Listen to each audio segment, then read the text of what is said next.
See, I made a video a while back, and most of the comments seem to express vast levels of disagreement to my pretty good take, though of course looking back on things, I may have been wrong at the time of making the video. As the manga has progressed, many people have wondered whether or not anything had changed, and the minds of many, this fight has become way more contentious than it used to be, where people thought that Toji absolutely slaughtered Yuji and it wasn't even close. Looking back on my video, my commentary was way worse, but seeing as you guys have bared with me from even then and since I'm coming back now, I encourage you to like the video and subscribe. And though I may be going over some spoilers, still, I recommend you stay on the video and allow me to spoil you in a manner in which is entertaining rather than you sitting through an hour-long analysis of all of the fights that have gone on till the current arc right now. It doesn't really make any sense if you get what I mean. Since that video has a few notable fights, I'll again be going over some new ones and I don't really want to repeat any stuff that I've said in the past video. So to go over some events that I'll be talking about, it will be, first of all, Yuji and Maki fought 15 Finger Sukuna together. Now, that's a duo that many people didn't really expect. Many people thought it would be Yuji and Todo or Yuji and Choso fighting people, but Yuji and Maki being two physical powerhouses is something that nobody ever expected. Then, Yuji and Yuta also fought side by side against Sukuna. See, I've already spoken about Yuta's performance in that fight. Yuta's an absolute fraud. However, we'll be going over Yuji's performance within that fight later on within the video. And then finally, Maki and True Form Sukuna finally got the 1v1 altercation that we've been waiting for this entire time. See, many people think that Maki is going to be the most physically imposing. In fact, she is the most physically imposing in a raw physical stance, no cursed energy, and we know this. So how would she fare up against the master of Jujutsu sorcery, the master of cursed energy amplification, the master of all things Jujutsu related? How would she fare up? Will she be able to keep up with him? Who knows? Well, I'll be going over that in my video, don't worry. So let's go over, and seeing as Toji and Maki are very close, in fact they are stated verbatim to be equals in strength, then of course I'm going to be using Maki's feats as a stand-in for how Toji would perform in that fight. I don't really think there's going to be a vast distinction in how they performed, but hey, if you think that, you can explain your reasons in the comments below. So let's get into it. See, many people try and deny Maki and Toji being equal, and there are certain types of JJK fans who call them even sexist for doing so, and it's kind of easy to empathize with that because I don't really see any form of rational method where you'd be able to compute the idea that Maki and Toji aren't equal when the author and Naoya the #1 Maki hater, shoves this idea in your face. So I'm just going to leave the panel on screen so that the Toji copers and the people who are biased against Maki can read it slowly. It says they are equals, so just deal with it. Now, throughout the entire fight with Yuji, whenever he was going to fight in tandem with Maki later on, Sukuna doesn't really seem that worried about Yuji's strength. All he really seems like in that fight is just confused as to how Yuji got so much stronger. Not once does he ever seem really impressed, as he keeps a firm smile on his face. However, when Maki pulls up, he notes her as impressive and they begin to 2v1 the guy. See, I don't really plan on rereading the fight to you, but Maki is able to keep up on her own and with Yuji. Yuji himself is also able to keep up with Sukuna, and he even says himself that he could keep up with Maki once she sped up. Clearly the implication though is that Yuji is weaker than both Maki and Sukuna at the moment. He's still able to keep up and somewhat block attacks from Sukuna while working in tandem with Maki. We know that if you are overwhelmingly stronger than your teammate, then you'll get weaker while trying to compensate for your teammate's lack of strength. However, seeing as Maki is fine with using more strength, then there's a very clear implication that Yuji is just on this level. So for now, Yuji would get high diffed by Toji due to his immense arsenal and higher physical stats, maybe even mid diff because he just has his sword and all of his battle IQ. Over a 1 month training arc, Yuji learns RCT and Simple Domain from Choso and Kusakabe. Additionally, Yuji also gets massive boosts to his physical stats, and throughout almost every engagement with Sukuna, even before going into flow and hitting black flashes, he's still able to block attacks from Sukuna and keep up and fight in tandem with Yuta. Every attack he does hurts Sukuna's output and weakens him severely. We see upon his initial attack against Sukuna, when he first pulled up, he needed to use 3 arms to block him, whereas against Kashimu, he only needed to use 1. However, really, that's besides the point. People use these instances as a means to upscale Yuji, arguing Maki couldn't replicate this, but you see why she can very soon. After Yuta, the absolute bum, fails to kill Sukuna with a maximum output Jacob's Ladder, Yuji tanks the same world-cutting slash that bisected Yuta and is still able to keep up and fight just fine. To truly determine who is stronger between Yuji and Toji, we must first analyze their performances between awakened Yuji and Toji. Based off the performances of a base Yuji, he's getting extreme diff right now, mainly because of the fact that he has no sword, nor any way to counter the Soul Split Katana. If he tried to use a knife like he did against Yuta the Bum, then it would easily get broken, specifically because the Maki's sword and Toji's as well, since they are replicas, are able to both ignore the durability of anything that they cut. So unless you're using a cleave, something non-physical, to clash against it, like Sukuna did, then you're just gonna get cut straight through. So no cast energy amplification is stopping anything. So in the same scenario, whenever Yuji tries to block an attack from Toji, he's gonna have to use a knife or dodge. Now, if they are extremely relative, simply dodging isn't gonna cut it for him. So he needs something to also defend himself with. And using a knife just isn't out the window. So every single attack that Maki and Toji does to Yuji is gonna be taking chunks out of his soul that he'll need to regen. And he's also just gonna be getting his arms cut off multiple times within the fight. Once Maki enters the fight against Sukuna, the first thing she does is pierce his heart. Even though Sukuna is still able to survive without it, they begin to engage in hand-to-hand combat. And though they do keep up with each other, initially, Maki seems to have the advantage. She's able to flip him over and also just send him flying and block his attacks multiple times. And Sukuna really doesn't have any form of advantage yet. Then, we see she's able to dodge the cleaves that absolutely was slaughtering Yuta.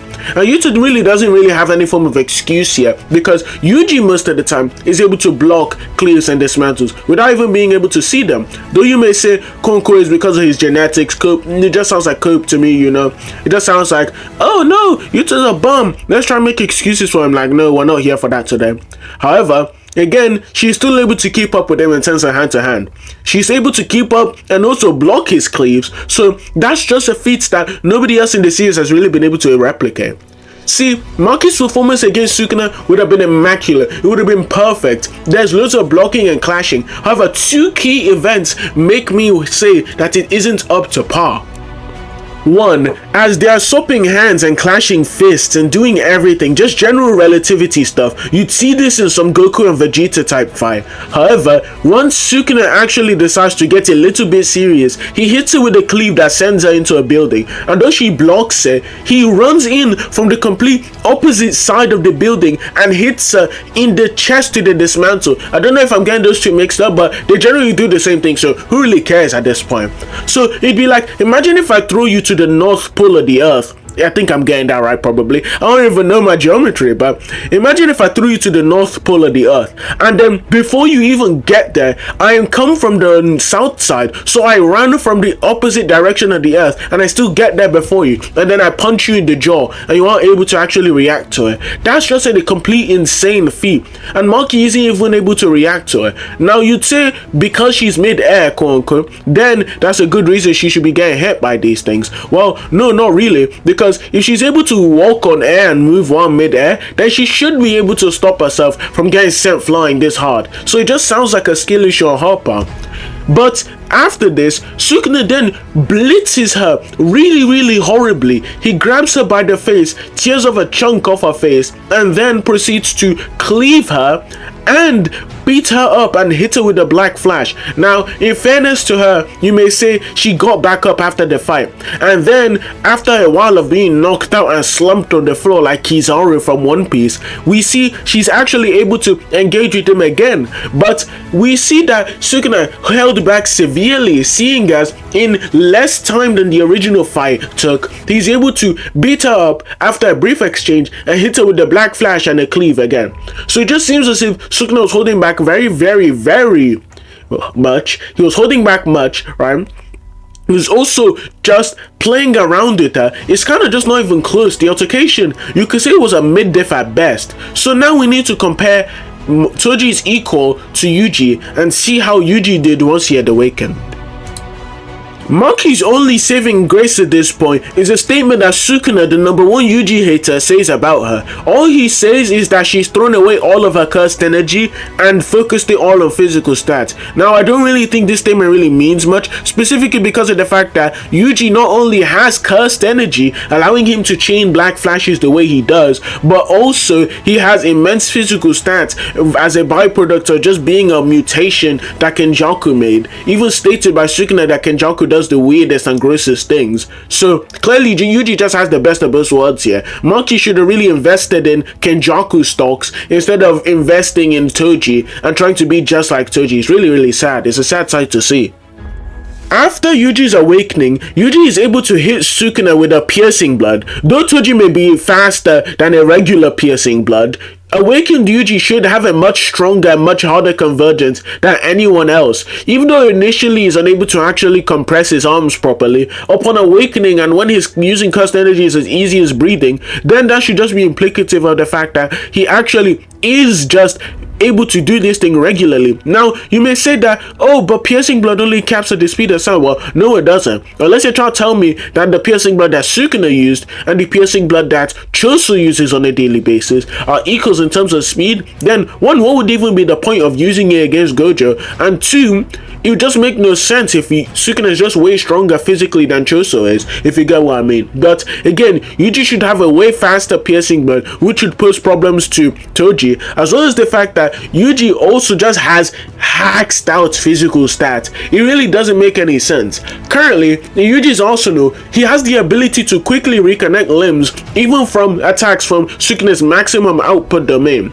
Even if we assume that Yuji got cut in half like Yuta when his blood manipulation just wasn't even that good, he's still able to reconnect himself with his blood manipulation. So again, a rookie Yuji, keep in mind, a Yuji who isn't even good at using blood manipulation, even stated by Kamo, and Kamo is way worse than Choso. So a rookie Yuji is able to reconnect his entire body, unlike Yuta is able to, and he's able to just continue fighting like barely anything happened.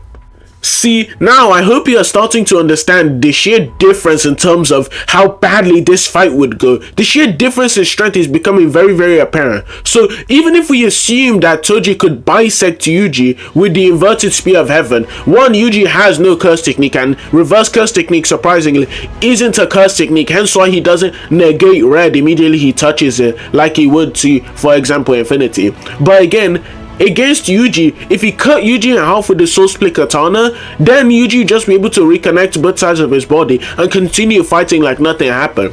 Even though Yuji would just pause for a little bit, nothing really would happen, especially due to the fact that he has an increased healing factor thanks to Sukuna. And we see this because Sukuna blasts him through 62 different buildings, then Yuji gets up right after, and it acts like nothing else had really happened to him.